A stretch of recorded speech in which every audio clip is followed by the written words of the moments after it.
here, and I guess I will share my screen.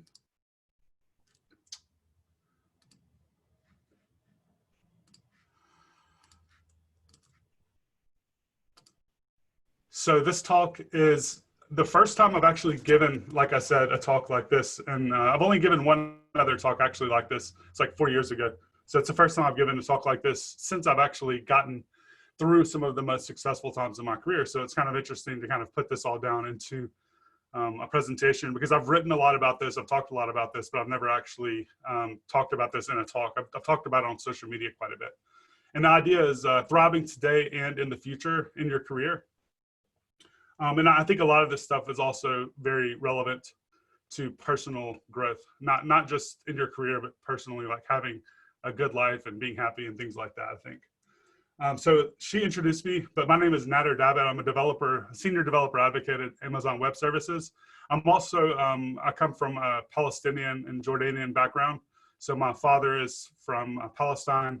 My wife's family is from Palestine and from Amman, Jordan. So I'm really excited to kind of be talking to you. I know that I've been to Jordan half a dozen times, and I really love going out there. It's been a while since I've been there, maybe about 3 years, but we used to go either every year, every other year. And also, I would say, just travel in general. I haven't been doing as much lately because of the coronavirus, but hopefully in the near future, I'll be able to come back out there. A little bit about myself. I'm a self-taught developer. I did not attend college for software engineering. In fact, I did attend college for like a couple of semesters, but I ended up dropping out, so I don't even have a degree actually. I've done a lot of community organizing. I've created a lot of meetups. I've created a coding boot camp here where I live now in the United States, which is where I was born, in Mississippi. I've worked as a software engineer for, I would say, maybe 6 or 7 years of my career. I've written 2 books and I'm on my 3rd book now. And my 3rd book is actually talking about a lot of the stuff I'm talking about in this talk, mainly around, like high-priced software consulting and high-value software engineering. Like, how do you actually make the most money as a software engineer? I worked for 2 years as a consultant independently, and during those 2 years, I scaled my income from $200,000 a year to $400,000 a year. I know a lot of times when you hear people talk about their careers, they don't talk about the amount of money they made, and I don't really get that. I've actually experienced a few people that have been very open about it, and it's actually helped me a lot. So I like to do that as well, because I don't really think it matters, right?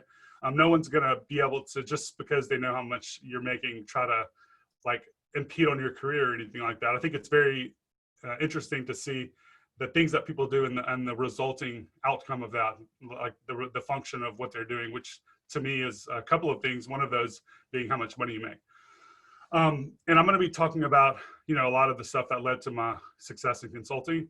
And then as of today, I still actually have a lot of recurring revenue as a result of my consulting career. So I'm still making around $200,000 a year as a result of some of the work I did as consulting, but I'm now working full-time in a job. So I'm able to have a couple of income streams, one of those being my full-time job and the other being residuals from some of the work I did in consulting and stuff like that.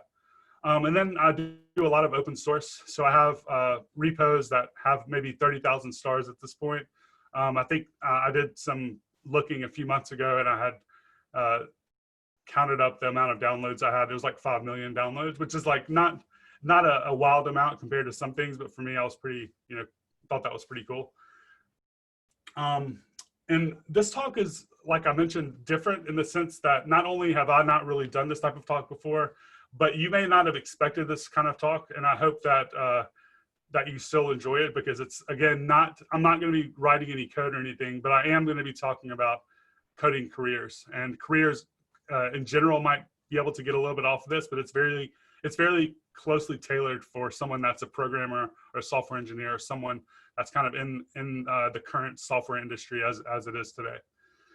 This talk is broken up into about 6 main parts. First, I'm going to talk about some guiding principles in the first section of this. And these guiding principles actually are going to be things that are applied to the other 5 items. The other 5 items are getting your first break, leveling up, in your career. Consulting, which is completely like separate, but it's also tied closely, honestly, with a lot of this other stuff. Multiple income streams, and then paying it forward. So the guiding principles are things that I think that are applied to all of these other things. And they're things that if you take advantage of or you keep in mind and you're consistent about, that they will result in positive results in general.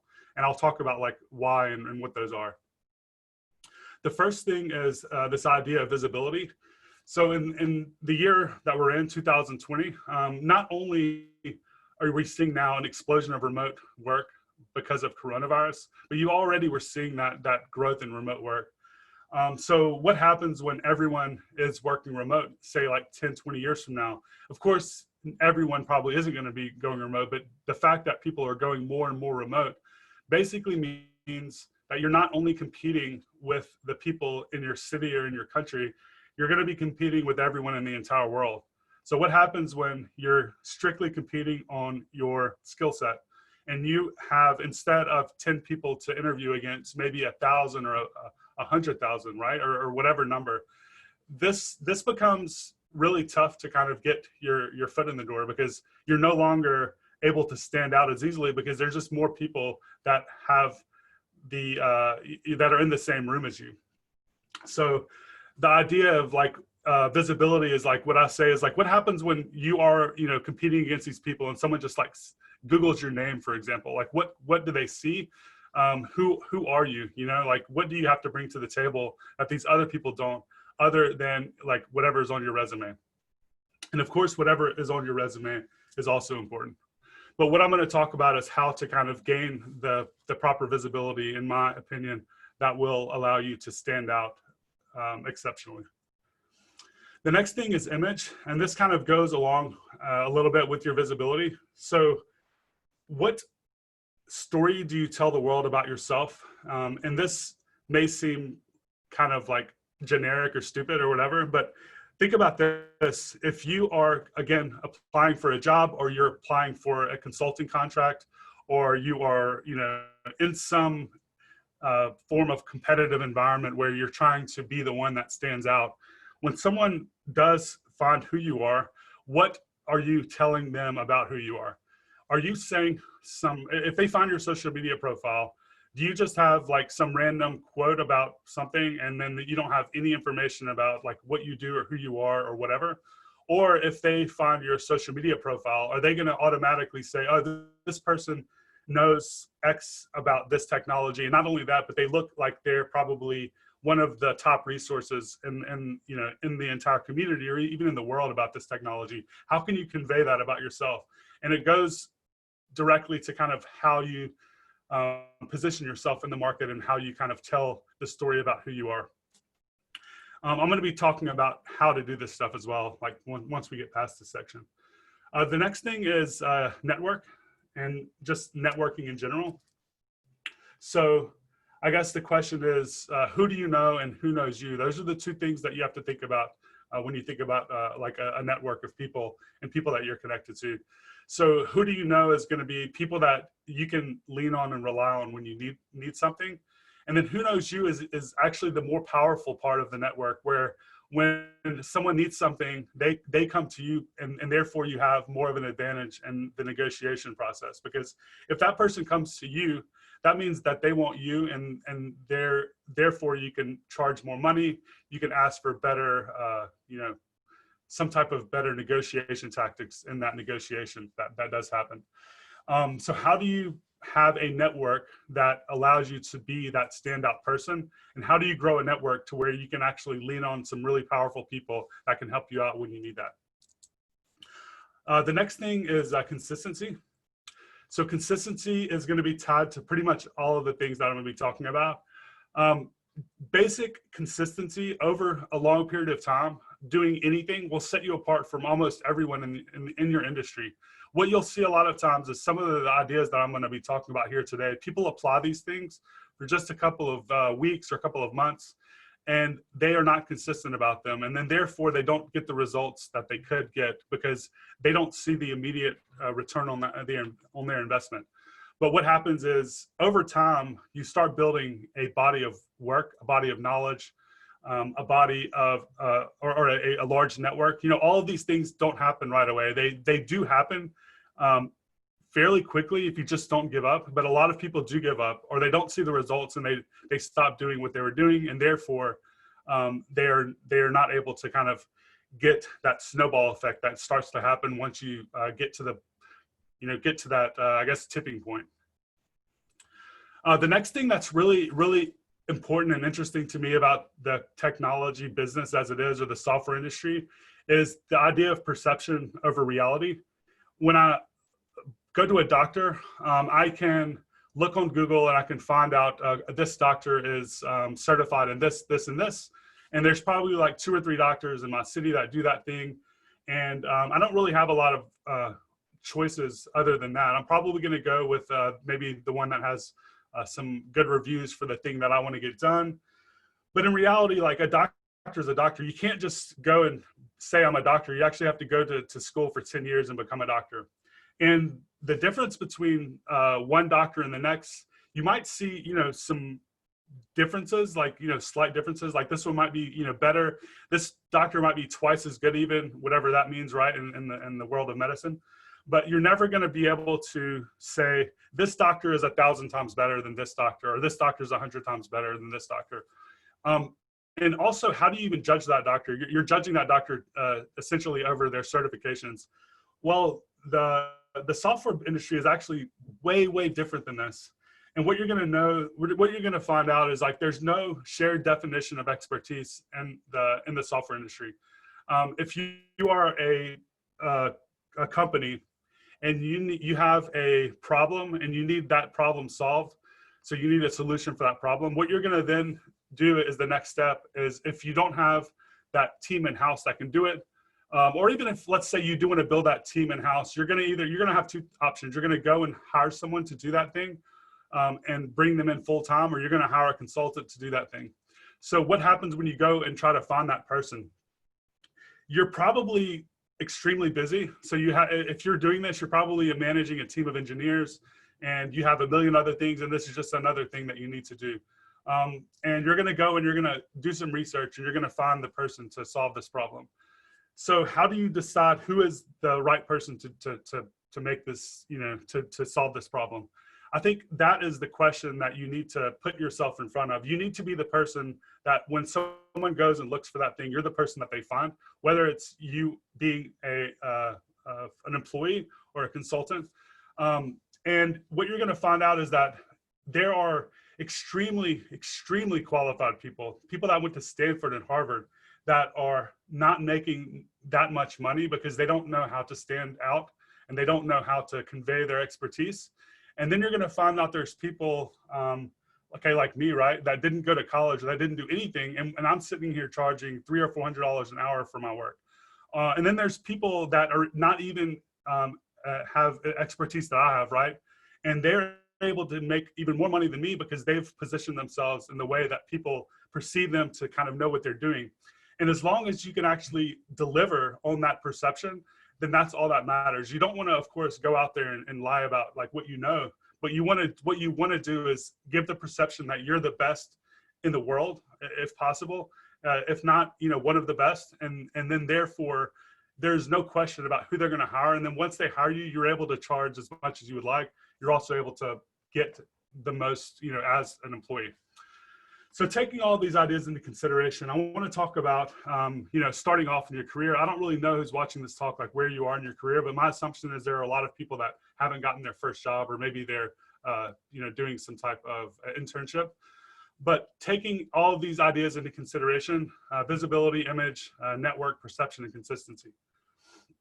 I'm going to talk about some things that you can do to kind of land that first break. And a lot of these things actually snowball into all of these other things I'm going to talk about as well.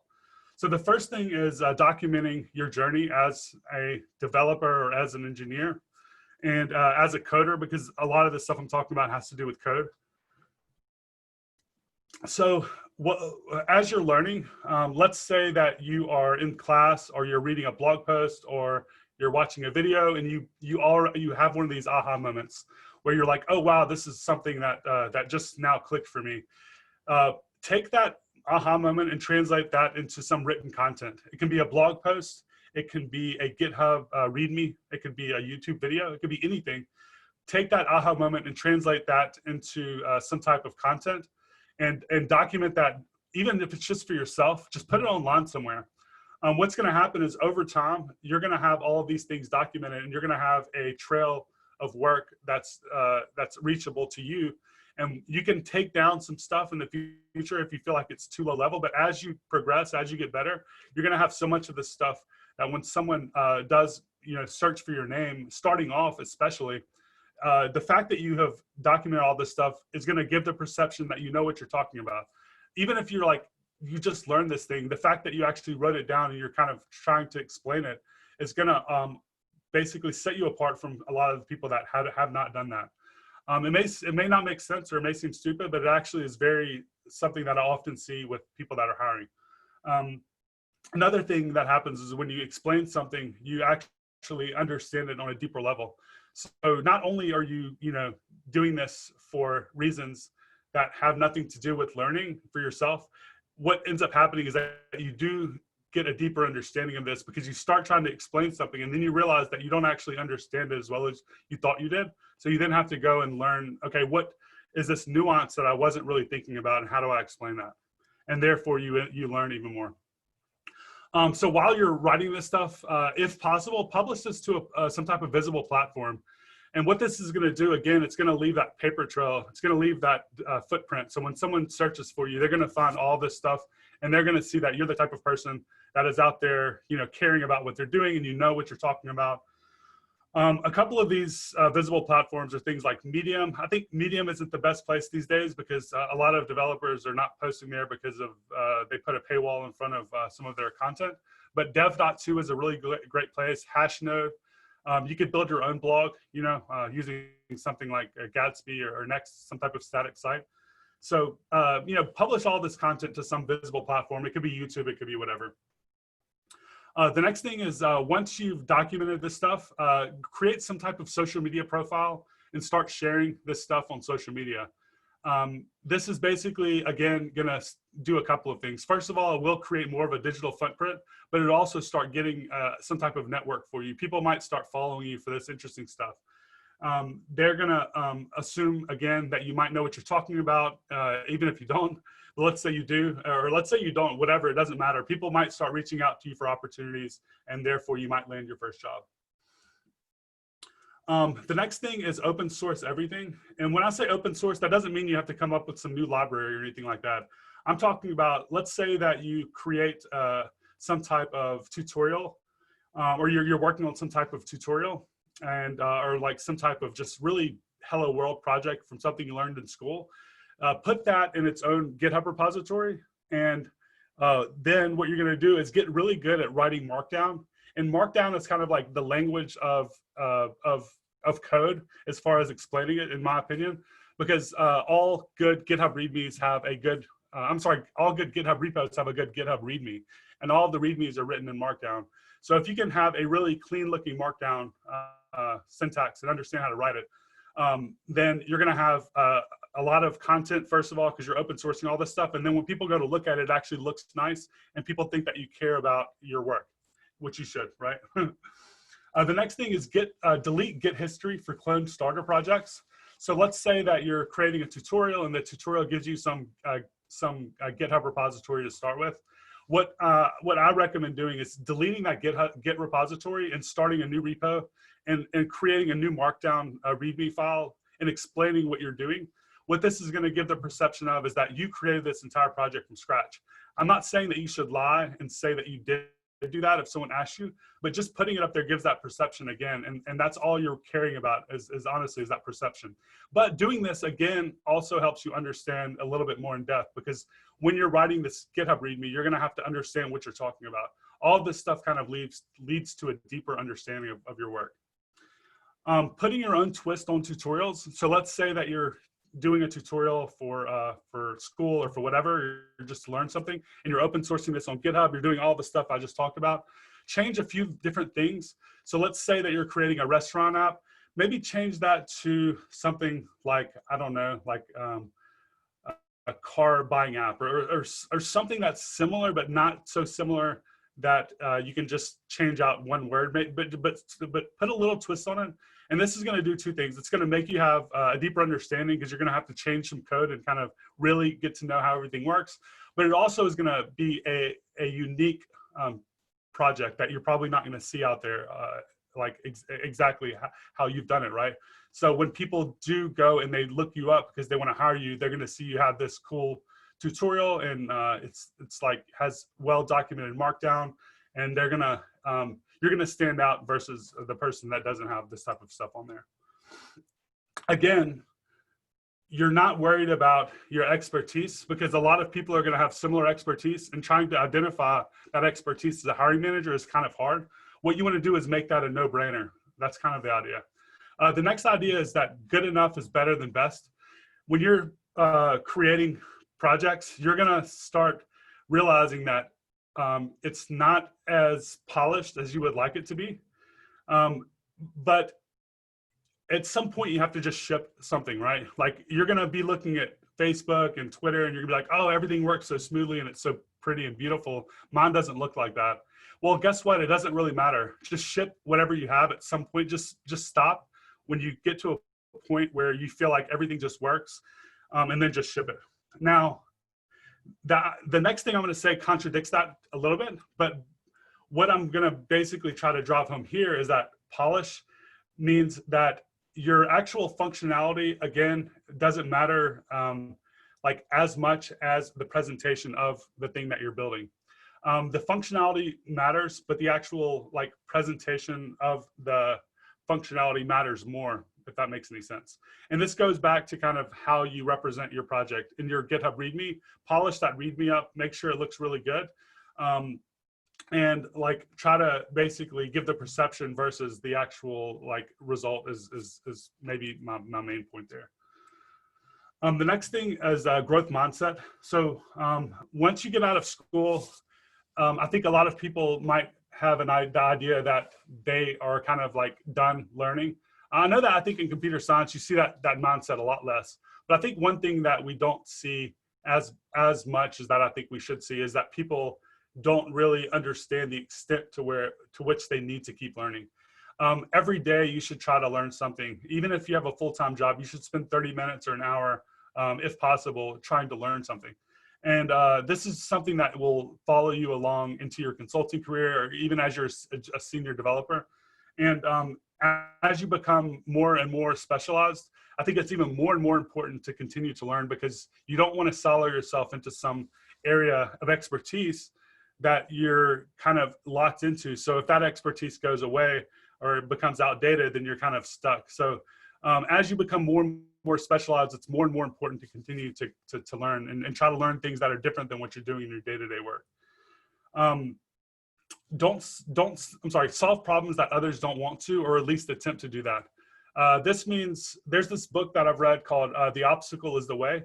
And it basically is teaching you to attack problems that other people perceive as impossible or hard to do, or obstacles. What's going to happen as you do this consistently over time, you're going to learn more than everyone else, because you're trying to solve these difficult problems. Most of the time, you won't even be able to solve these problems. But what will happen is, as you're trying to solve these problems, you will learn things at a deeper level that other people haven't. And sometimes when you have a breakthrough and you do solve a problem that others haven't, you're going to stand out big time. But the idea is like if you're doing something and you're like, oh, this is too hard, I'm going to do something else. The thing that looked too hard is the thing that you should actually focus on, not the easy thing. The next thing I would say is if you want to stand out, there's this idea of either being a generalist or a specialist. I'm very pro being a specialist. And I think that the reason that I say this is that, let's say that you are hiring for someone that is like, let's say you're running an e-commerce business and your front end is built in React. If you have 10 people that you're interviewing and one person specializes in e-commerce with React and everyone else just says they're a web developer, who are you going to hire? Even though you're going to have less of those people that are looking for that specialty, when someone finds you that needs that specialty, you're going to be the one that they want, and they're going to offer you more money. So you're basically going to be limiting the number of opportunities that you're going to have, but all of those opportunities are going to be actually accessible to you. And this is very important with the global economy and the global network of the way the future is going to be, because as you specialize, if you were doing this locally in like a small town, it would be not a good idea because it would be hard to land that job. But when you're actually advertising yourself on a global scale, you're going to have a lot of these opportunities as you specialize, and you're going to be able to make a lot more money. So how do you specialize? First of all, just pick a technology or problem domain and own it. When I say own it, I mean brand yourself around it and become really good at it, and spend every day learning more about that domain. If it's something that you've never even done before, it doesn't matter. Just you can start today and start becoming good at it. And brand yourself to that specialization. So in your LinkedIn profile and your Twitter handle and everything that you do, your resume, say that you are that thing. Even if you're not there yet, just start saying that you are that. Because how are people going to know that you do that if you don't say that you do that? And if you do that, why not just say that you do that? And you're going to see that people start coming to you instead of you having to submit a million applications. You'll start having people reach out to you and giving you better opportunities. And then therefore, you always want to be in that situation too. You never want to be the person submitting a bunch of resumes. And of course, starting off, you probably will have to do that. But over time, you want to be the person that people come to, that you can then turn away if you don't think it's a good opportunity. And if it's a better opportunity, you can take it. Or if it's a good opportunity and you don't have anything yet, you can take it. Another thing to think about when specializing is identifying up and coming technologies and then being the first to specialize in that, or kind of getting ahead of the curve. There's plenty of things that are already out there that you can specialize in and be successful. But I think if you want to sometimes like get that big jump step in your income and in your career, if you can identify something that is just becoming popular and you can make yourself be the go-to person in the industry, or maybe even one of the top 10 go-to people in the industry at an early stage, you can ride that wave for a long time, for years, and you'll have so many opportunities that come through that. And let's say, for example, let me think of something that like is happening right now. Next.js is kind of a popular JavaScript framework. Let's say that you picked up Next.js like the first week it came out, or the first month, or even the first 3 months, 6 months, whatever, and you started specializing in that thing. Now you're starting to see these Fortune 500 companies and all of these big companies using it. If you were the person that is known to be the specialist of that, then you would have a lot of opportunities right now. So keep an eye out for those things as they come, and consider either pivoting your specialty or combining your specialty into that thing. So past getting your first job, I want to talk about now what happens after that happens. And there's two steps to this. One is just leveling up in general. And this applies to both consulting, but also getting another job. And then there's actually the consulting piece. And I think that people in their career as a developer, again, those are the two places that most people go. Actually, there's another one. I guess you could say you could build a product, right? You could build like your own app and monetize that. But I'm not going into any of that today. The things I'm going to be talking about are like, how do you get that next step up in your career as a developer, like working for someone else, or how do you go out and make a lot of money being a consultant? So incremental career advancement. The first thing I would say is try to create a signature piece of content. Now, what exactly does this mean? Well, it could mean a few different things. For me, it meant writing a book on React Native at a very early stage. Even when I felt I wasn't even I didn't feel like I was even the right person for the book, or that I was qualified to do it. I decided, hey, like I'm really passionate about doing React Native. I really like doing it, and I've been doing it for a while. I think I could get by teaching a book about it, but I would have to learn a lot on the way. So I contacted a publisher. Actually, a publisher contacted me for a very bad publishing company that no one wants to write for. But that's kind of what gave me the idea. So I then contacted a better publisher. I pitched the book. They gave me the book rights, and it's a well-known publisher. When I created this book, everyone automatically started thinking I was the go-to person for this technology and they would come out to me and they would offer me these really, really crazy opportunities. I was unable to take most of them, right? Because like once you get one thing, and you know, you have to kind of like figure out how to scale that. And if you're a single person, it's kind of hard. But a signature piece of content could be a set of like video content. You might have a website where you are teaching that thing that you're really good at, or that you want to be really good at. It could be a book. This could look like a lot of different things, but some type of signature piece of content is something that you might want to do when you're ready to kind of level up. The next thing is continue to use and grow your network. So as opposed to just using it to kind of get your foot in the door, now you're in the stage where over time, consistently, you want to kind of grow that network. And growing that network can look like a few different things. I can tell you what worked for me is finding opportunities to help other people. And therefore, you create relationships with these people. And then over time, those people have their own networks. You start meeting those people. So like identify opportunities of people online that you're meeting and how you might be able to help those people. Also just engage with people. Like if someone creates a really cool project, respond and say, oh, this is awesome, and actually go try to use it and maybe give them feedback on it. Share their work, encourage these people, and things like that. So like doing that consistently over time, you will grow a network, and you'll be able to kind of, this is just going to start happening organically. And then therefore, when you are ready to level up, you'll have this network to rely on, and you might actually have more people kind of reaching out to you, because as your network grows, your visibility grows. The next thing is leveraging your specialization. So once you have this specialization, and once you've kind of like spent, you know, the first couple of years of your career saying that you are doing this thing, you need to start using that to your advantage of some way. This can look like a bunch of different things again, but typically this means, you know, taking that signature piece of content and using it to get some opportunities out of it. You know, this could be some side contracts, consulting. It could be speaking engagements. It could be a bunch of different stuff. But basically, continue improving your specialization and start leveraging it a little bit.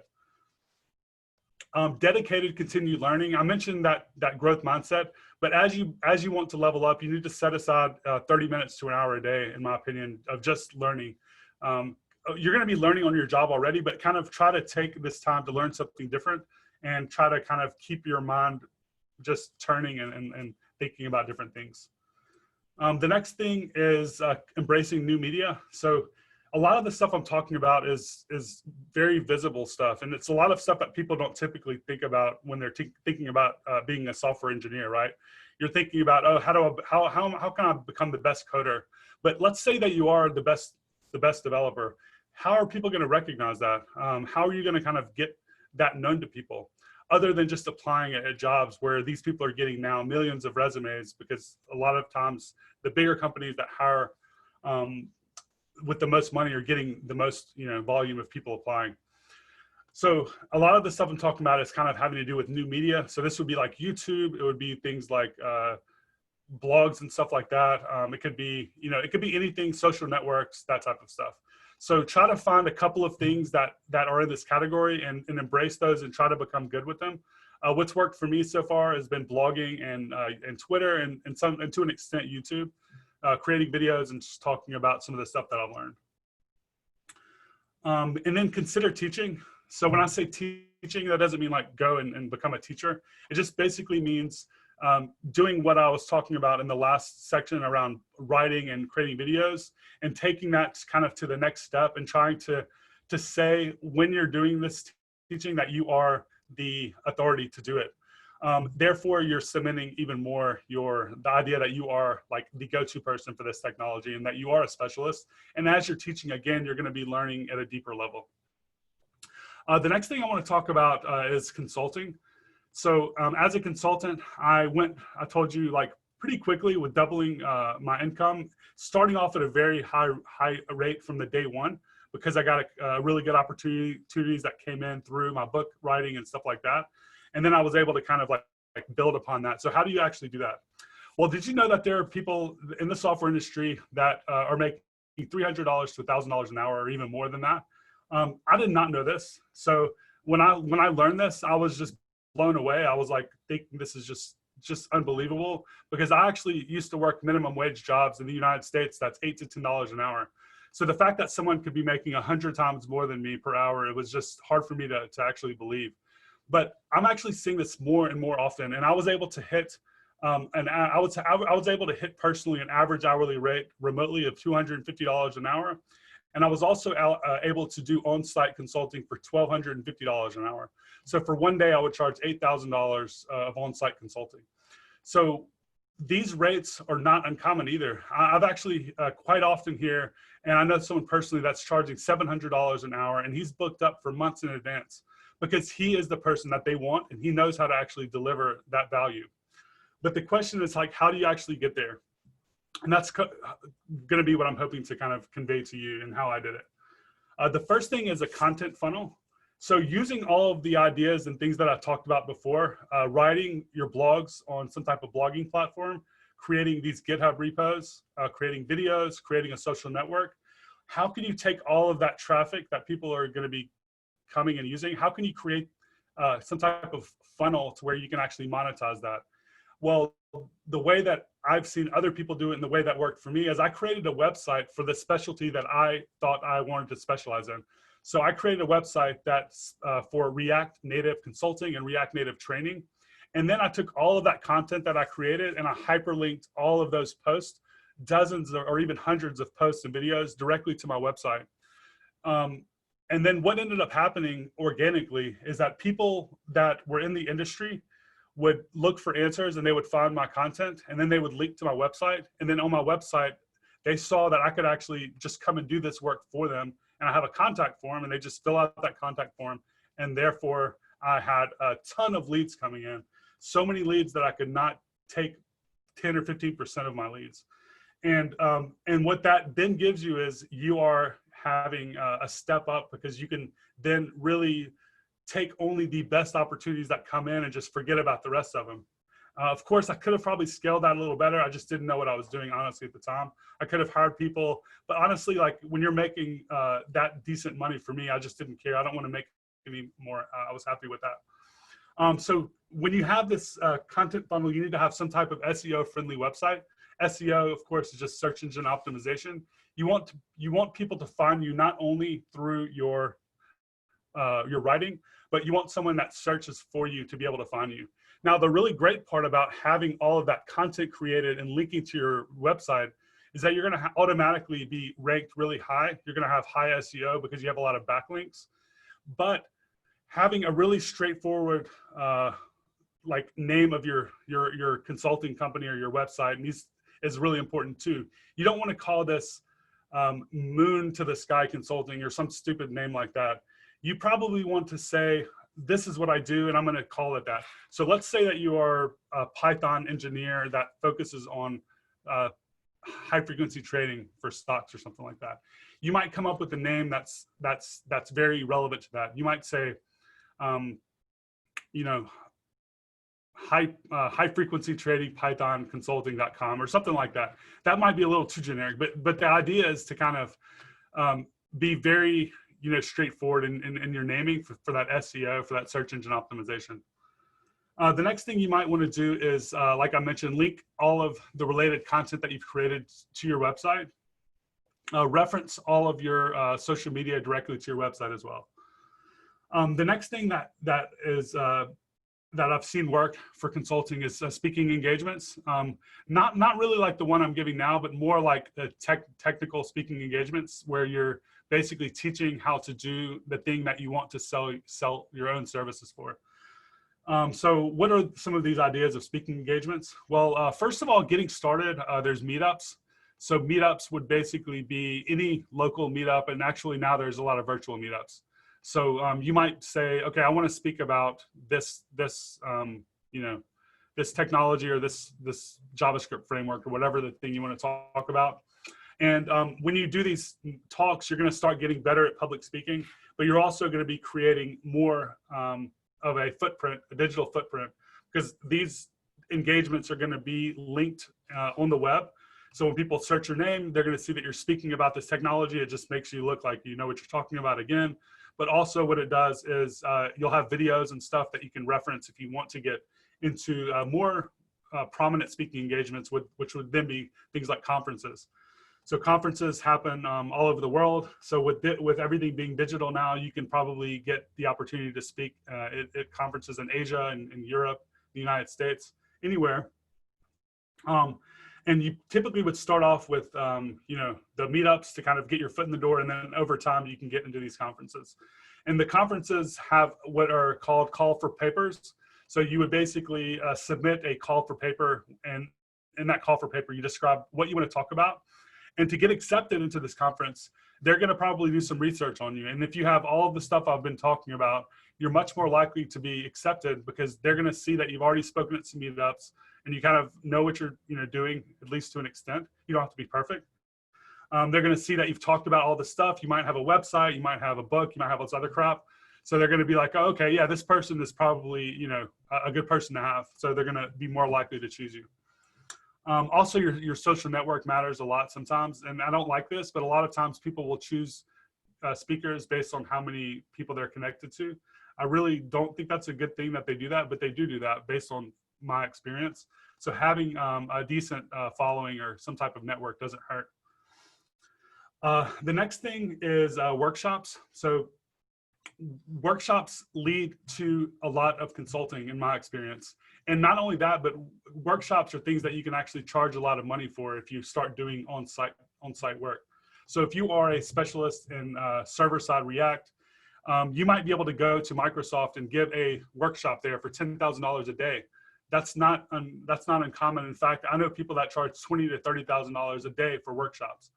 And when you start breaking that into an hourly rate, it comes out to be something obscene.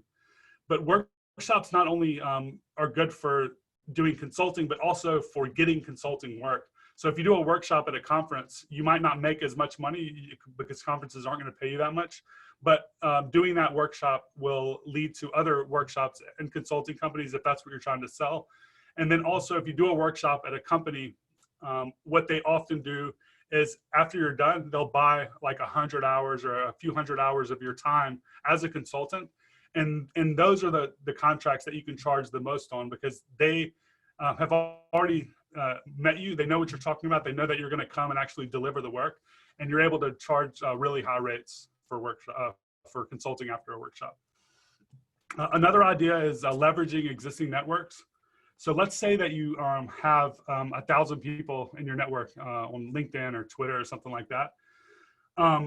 I would find someone that has 10x the number of followers that you have and try to do some collaboration with them. So this could be something like a Q&A or a YouTube stream or a blog post or anything that gets your name in front of their network. And doing that with a bunch of people's networks will end up getting you in front of, let's say you had 1,000 people in front of you. Now you might be in front of 100,000 people or 1 million people. And then it's kind of a win-win situation sometimes because if you can bring something to the table for that other person by writing or doing some work and then just leveraging their platform and they can just sit there and talk to you, then you're able to kind of bring value to the table for them as well. The last thing I want to talk about is social media presence. And I've talked about this a little bit, but in consulting, this definitely doesn't hurt. So I've talked about like some of the places that you might want to be. I think Twitter is a really great place for technologists. I see a lot of engineers on there. I see a lot of developers. I see a lot of machine learning and data scientists, all this type of stuff. Twitter, you might follow the people that are industry leaders and interact with them. And that's kind of going to get your foot in the door as far as knowing some of these people, because on Twitter, you can just go and find the creator of JavaScript and you can ask him a question and he might even respond to you. Like there is no other platform that I know of that you can do that for free. So doing things like that will allow you to kind of start over time becoming familiar with these people and they'll become familiar with you. Talk about things that you've learned on social media. So let's say that something really interesting happened and in your workshop and you wanted to talk about that. Just talk about that consistently over time. This will help grow your network and then share your content. And I've talked about this a little bit, but continue doing this even as you become a quote unquote specialist. You're going to still want to continue doing this. And then there's this idea in consulting, or really in marketing, of TOMA, and this is top of mind awareness. And this basically means, like, who do you think of when you think of this problem or this product? So think about something like search. Who is the first company that you think of when you think about a search engine? You probably think about Google. When you think about e-commerce, you might think about Amazon. When you think about electric cars, you might think about Tesla. Who do you think about when you think about this technology problem? If you can become that top of mind awareness person, then you are going to be able to excel like unbelievably. That doesn't mean you need to be the top of mind awareness for everyone in the world. That's impossible. But try to get in front of enough people to where you're the TOMA for that problems, and you're automatically the person that they think of when it's time to solve that problem. And then the last thing, actually this is the last thing here around consulting, is this idea of a pricing ladder. So when you first get into consulting, you're probably not going to be charging these astronomical rates. What you're going to start off with is some base rate. So let's say that you're starting off at $100 an hour. Let's say that you have 40 hours in your week. What you're going to do is bill out all of your hours and get to the point where you have no more hours left to bill at $100 an hour. What you're going to then do is try to find a new client that you can charge $150, for example. And then once you land that new client, or once you have that new offer, then go back to your old client and try to raise the rates to $150 an hour. And if that client says no, then move to the next client. Bill up your next 40 hours at 150 until you can now move to 200. And then once you've gotten to 200, keep going up and never stop going up. You will hit a ceiling probably at some point, but you'd be surprised at how high you can go if you become very, I guess, competent at being a consultant. So the next thing on pricing is flat rate pricing. And flat rate pricing basically means, instead of billing hourly, how can you actually just give just a set amount, and therefore the conversation goes away from hourly into more like a value price idea. The problem with hourly billing is that you hit a ceiling because certain companies don't want to pay $400, $500 an hour. So how can you get to that rate? And the answer is flat rate pricing. So there's a few ways to do this. The first is project scoping. If you can look at a project, and this is something that's really, really hard, but you can do it over time, you can become good at it. If you can look at a project and say, okay, this is going to cost $100,000 for me to build for the client, and then you can go back and you can say, okay, this is actually going to take me like 30 hours to build.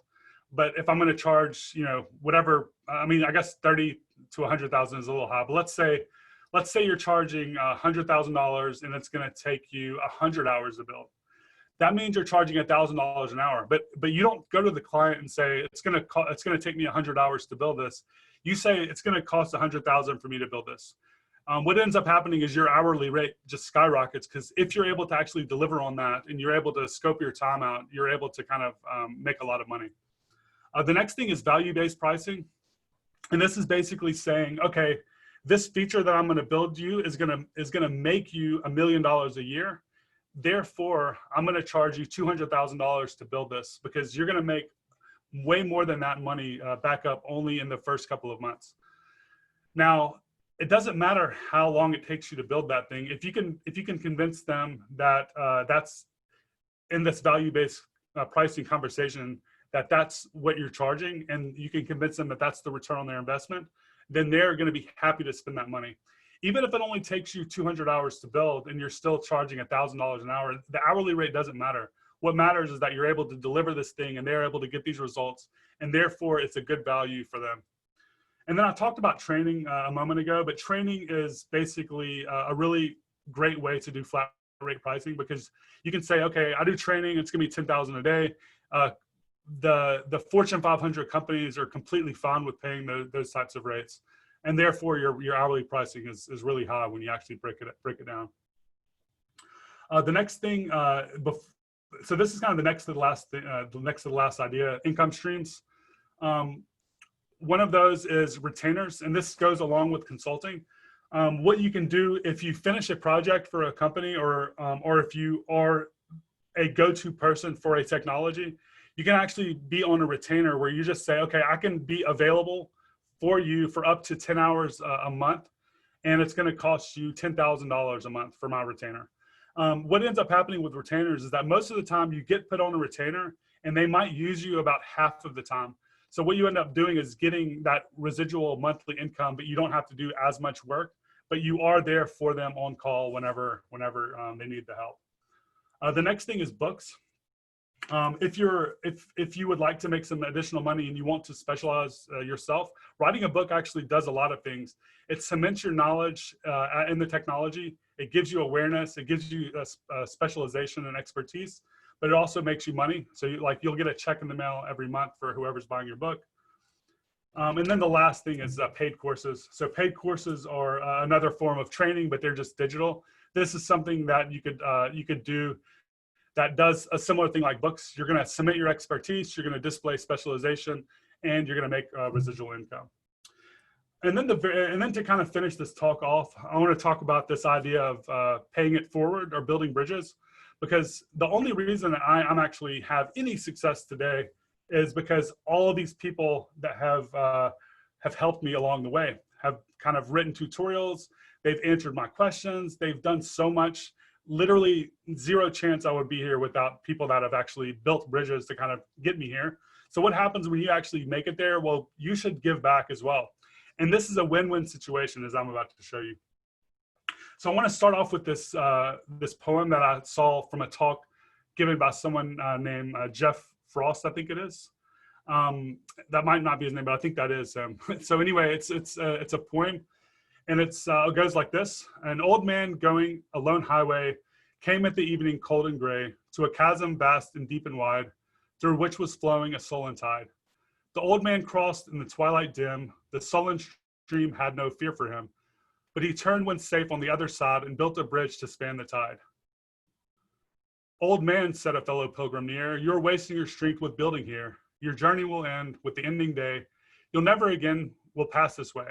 You've crossed the chasm deep and wide. Why do you build this bridge at the evening tide? The builder lifted his old gray head. Good friend, in the path I have come, he said.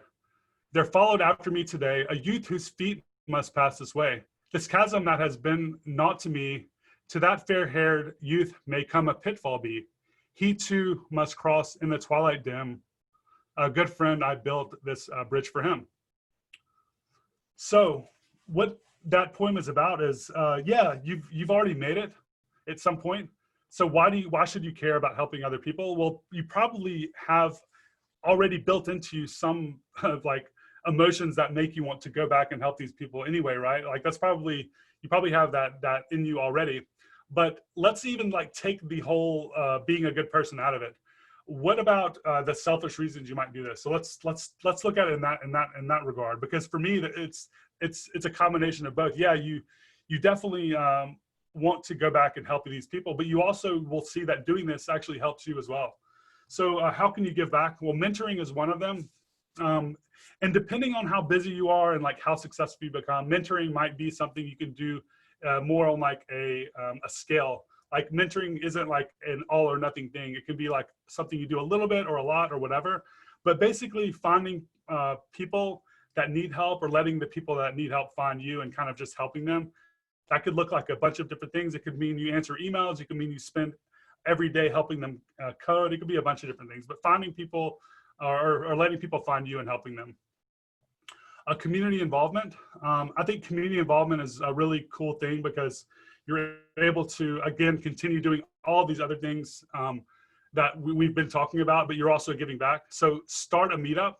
If this is kind of something that you really like doing, starting a meetup will allow you to meet a lot of people in the industry, and you'll also be kind of helping other people out.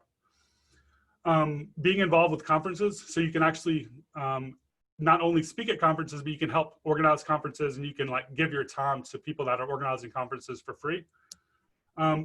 Going into different Slack and Discord channels and answering questions and helping people is a form of community involvement. Going into GitHub issues where people have questions and answering those for them and helping them out. Just solving technical problems online. Social media, helping people that have questions on social media, like helping them answer their questions or going out of your way to kind of help them.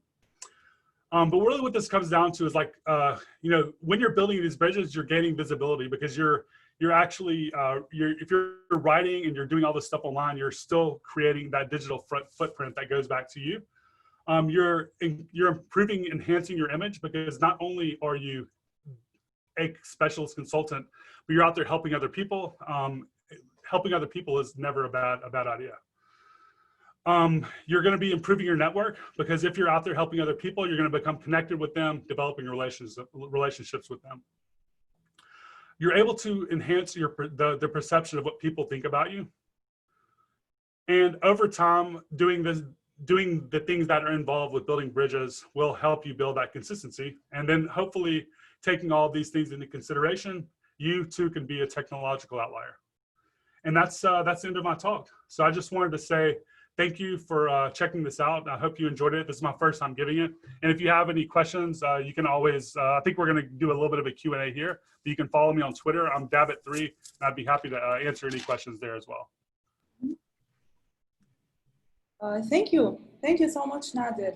That was really interesting. Thank you for all of these enlightening ideas and advices on how to specialize and how to find more opportunities on how to make more money, right? And you can always find more stuff, and thanks for everything. So let's take some of our questions that we have. Yeah, sure. For you, yeah. So let's check. So we have some of our students asking you.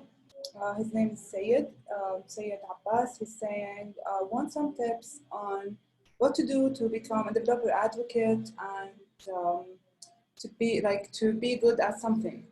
And what tech do you think will be the trending techs in the upcoming time? Cool. Yeah, those are really good questions. So a developer advocate, if someone isn't familiar with the job title, because a lot of people aren't, but obviously he is, but I'm just going to say this for other people. We basically, to me, it's the dream job. It's extremely fun. For a living, like what our job title is, or what our description is, we go around and we teach people how to kind of build software with the given technology of our company. So for me, that's Amazon Web Services.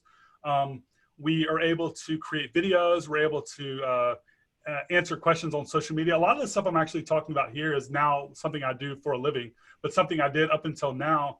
I did it for other reasons, like for networking and for other things like that. So a developer advocate is someone that's basically advocating for developers for a certain company. Now, when you're asking the question, how do you become a developer advocate? I think that there's two things that you need to do. First of all, you need to figure out the technology that you want to be involved with as a developer advocate. So Twilio, for example, they hire a lot of developer advocates, and they do stuff with voice and messaging. So let's say that you're interested in that space. To be a developer advocate, you need to identify that as a technology you want to be working with. And you need to actually just start being one before you apply for that job. So what that would mean was you start writing blog posts and answering questions on GitHub about Twilio, create videos, teach people about Twilio. And what's going to happen is, let's say you do that for a few months, you apply for that job, you're going to get that job. I mean, I'm not just saying that you're going to get it automatically, but you are very likely to actually get that if you actually do it right. If you just say, oh, I want to be a developer advocate, and you apply as a developer advocate at a bunch of companies, they're just going to look at what you've done, and they're going to be like, okay, so why do you think this is a good fit? And you're much less likely to kind of stand out. So that's the answer to that. So I would say start being a developer advocate now, and then therefore you will organically have a much easier job getting into that position when you're done.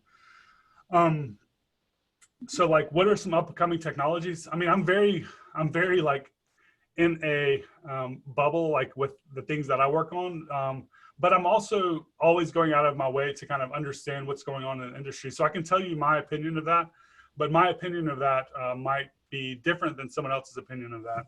But so for me, I think I work at a cloud computing company, but I think cloud computing in general is a good space to kind of be in. And there's a huge amount of opportunity there, because cloud computing is not just a very small term, it's a very broad term, and there's a lot of things you can do within cloud computing. So cloud computing can be working with serverless APIs. It could be working with serverless GraphQL APIs. It could be working with DynamoDB. It could be working with a lot of bunch of different stuff. It could be with Google. It could be with AWS. It could be with Azure. So I think cloud computing and finding a niche within cloud computing is definitely not a bad idea, because when you think about when you're thinking about bringing value, you typically think about scale and when you actually talk about money. So let's talk about, like, if you're doing a training, why would you be able to charge $10,000 a day for training? Well, the reason you're doing that is because you're training 25 developers, and each of those developers is probably making $300,000 a year.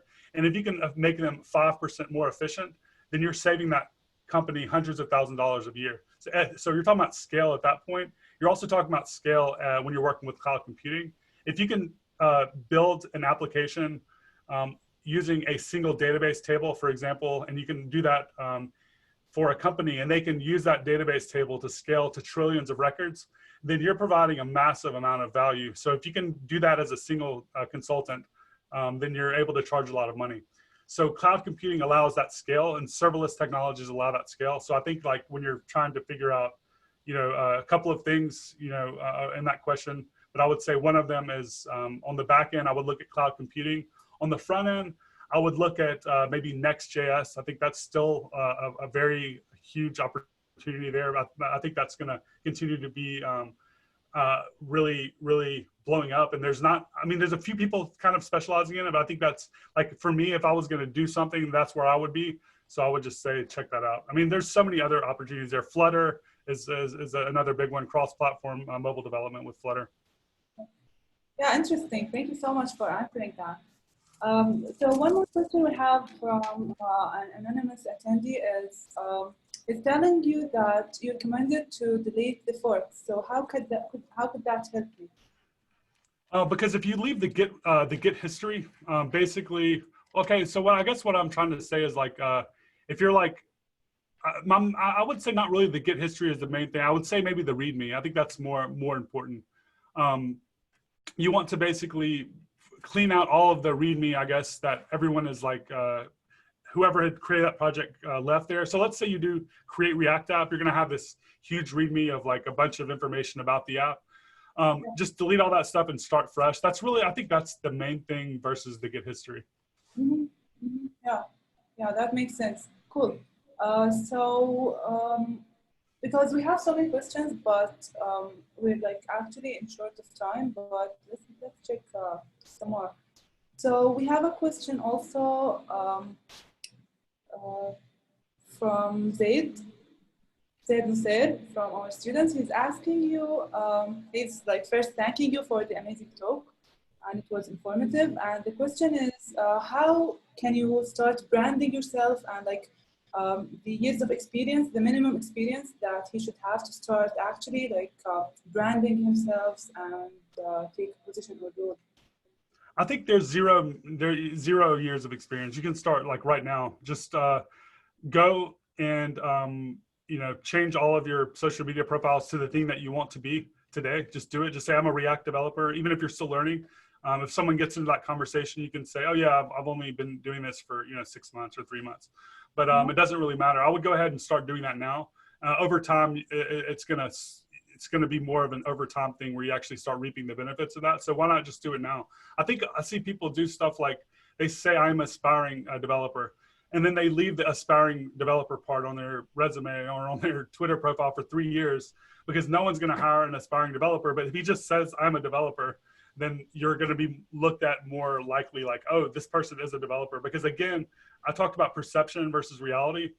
People that are hiring in this industry don't know what they're doing a lot of times. And you need to understand that. And a lot of times they're looking for these little visual and these non-visual cues. And the cue for someone that's looking to hire someone, if this person is an aspiring developer and then this other person is a developer, I'm probably going to hire the person that isn't aspiring anymore, like, because I'm going to assume that they know what they're talking about. So I would just go ahead and do it now. Mm-hmm. Okay, that's interesting. Okay, so one last question, just so we can end this.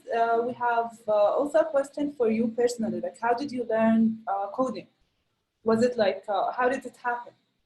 So for me, I started learning PHP and WordPress, and using like WordPress. I built an e-commerce site and kind of got really drawn into that. It was the first time I had done something that I really enjoyed. And once I like realized I wanted to do this for a living, I started just learning online. And I think the things that helped me the most were Stanford, Harvard, MIT. They all have free computer science classes. Those kind of taught me a little bit of the very basic level concepts. And while I was doing that, I was just taking JavaScript courses and HTML courses, CSS courses, doing all of that together, and then going out and just building stuff and trying things out and open sourcing it. Even if it sucked, I just would just put it on GitHub. Interesting. Okay, so cool. So for the other questions, I apologize, guys. I will not be able to go through them because we are out of time. But thank you, Nader. You can, as Nader has told us, you can reach out to him on his Twitter, and maybe you can connect there. So thank you so much.